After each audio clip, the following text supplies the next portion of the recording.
So we finally come to our favorite, gloriously chest-haired dwarf himself, Varric. I'm not going to go over too much about Varric that we already know, because there is a lot that we find out about Varric in Dragon Age 2, so I'm only going to touch on some of the newer information as much as possible. According to his profile, Varric Tethris is 1 part adventurous rogue, 1 part dashing storyteller, and 3 parts trouble. Born on the surface, Varric has little love for his underground brethren. All his contacts lie with the dwarves of the Merchants Guild, though he has little taste for their schemes. Still, he has found a place as an outsider, rubbing shoulders with both the wealthy elite as well as the worst of scoundrels. To hear him tell of it, that's all he truly cares about, though anyone who truly knows him claims differently. They say that, try as he might, Varric has been drawn more and more into conflicts that shake the world, ones that he can't get himself out of a quick tale. So let's cut straight to the chase and just mention how so many tears are being poured out because of the fact that we are not going to be able to embrace that magnificently manly bush of chest hair as a romance with Varric. I am very disappointed in that. It kind of makes sense, though, due to his supposed deep relationship with Bianca, and I'm not talking about his crossbow. I'm talking about the actual person named Bianca. In other words, the story that can never be told, as what Varric says. We get a bit of a glimpse of Bianca if you read some of the graphic novels. The Silent Grove trilogy, more specifically the 3rd book in that series, Until We Sleep. Not to, again, I apologize for spoilers, but he has a dream or an illusion at some point where he sees Bianca, and we learn that both Bianca and Varric were on the run from the guild, and that Bianca was the designer of Varric's signature crossbow. We kind of got this a little bit, got this in some of this information a bit when we were doing the the Legacy DLC. And we meet the person who actually built Bianca. The name of the dwarf was a Carta dwarf by the name of Gerav, and it is the only repeating crossbow constructed by him that actually worked. But it was Bianca who actually designed the apparatus itself, and so he ended up naming his weapon Bianca. We don't really know that much more about the real Bianca, the real life Bianca. We don't even know if the real life Bianca is necessarily dead. So I'm wondering if Bianca may somehow still be alive, in which case it would make sense for Varric to not be romanceable. And even if she was dead, I guess Varric kind of considers himself only for Bianca. Bianca's going to be the only woman that he ever would be with, and so in a way it's kind of romantic, but at the same time, fans of his can't help but weep because of their inability to romance him.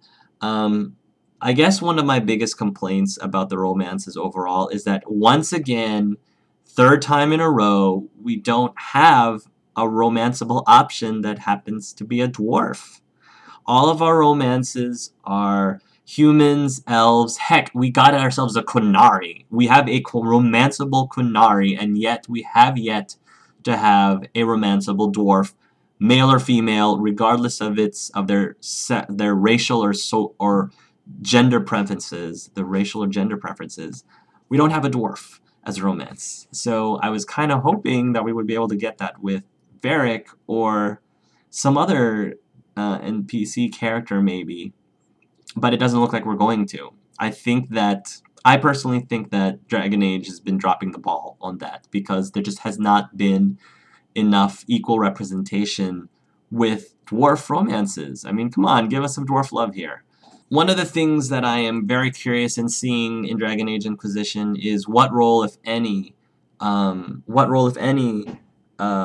in the story is played by the fact that you may or may not have given Varric the red lyrium in Dragon Age 2.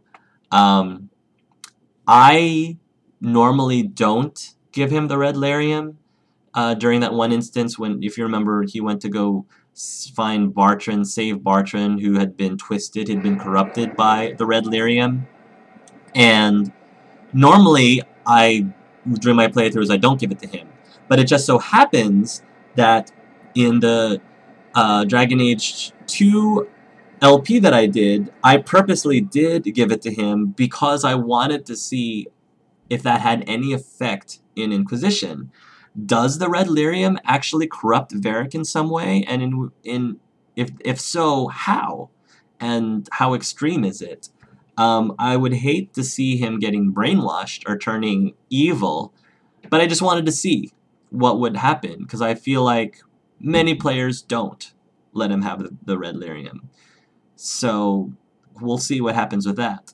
As I said again, Varric stars in, or co-stars rather, in a series, a trilogy of graphic novels called The Silent Grove, Those Who Speak, and Until We Sleep. He is joined with his other co-stars, Isabella and Alistair. Definitely a great read if you can. There are elements actually of The Silent Grove that I utilized in my Dragon Age RPG campaign, for those of you who've been watching my Dragon Age RPG campaign. So look out for that. And apparently, in terms of the other companions, Varric tries, because of his personality, the way he is, as outgoing he is, he tries to make friends with every one of his companions, except he seems to struggle a lot with Cassandra. Apparently, there's still a bit of friction, you know, considering the interrogation that they had together in Dragon Age 2. I'm thinking that that's still ironing itself out, and maybe there's still, at minimum, that there's a little bit of awkwardness between the two of them. So we'll see if that resolves at all during the course of the Dragon Age Inquisition story. Varric is easily one of the most likable characters in Dragon Age 2. I think my biggest problem, and I've said this before, with the Dragon Age 2 companions is that compared to Origins, at least, compared to the companions in Origins,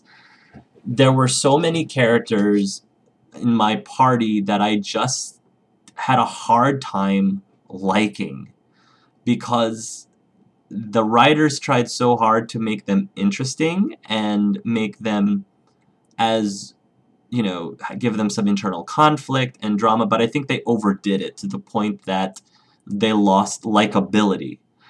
And Varric was one of the very few companion characters in Dragon Age 2 that I think did not suffer from that. He was still a likable character. You can still be a conflicted character.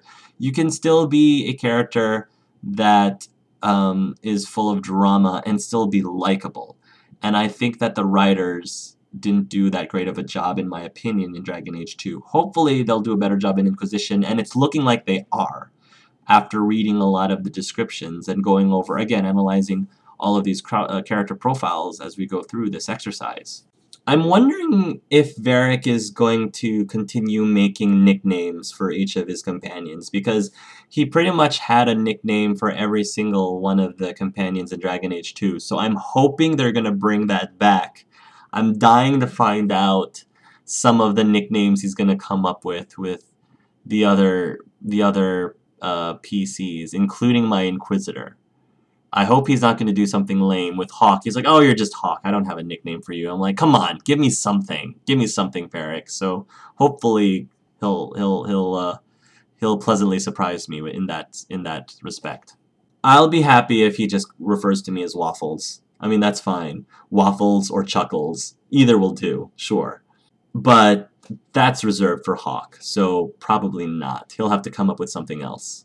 But despite the fact that Varric is he likes to joke around and he likes to tell stories, it would be really interesting to see him in more vulnerable positions, and I guess more serious more serious situations and tones. And I think we start seeing that in even the earliest trailer when we see him in that village where he's checking the dead bodies. I really want to see the softer side of Varric, the more vulnerable side of Varric, the more the more unsure side of Varric. Anyway, that's all I got, you guys. I apologize that might be a little shorter than some of the other analysis, but again, there's a lot that we already know about Varric in Dragon Age 2, and I didn't want to repeat things again. But I'm definitely looking forward to seeing how his character has evolved, if at all, and grown from the beginning of Dragon Age Inquisition and all throughout the story to the end of Inquisition. So thanks guys again for watching this episode of Let's Analyze Characters from Dragon Age Inquisition. Tune in next time, and until then, love yourselves and love each other.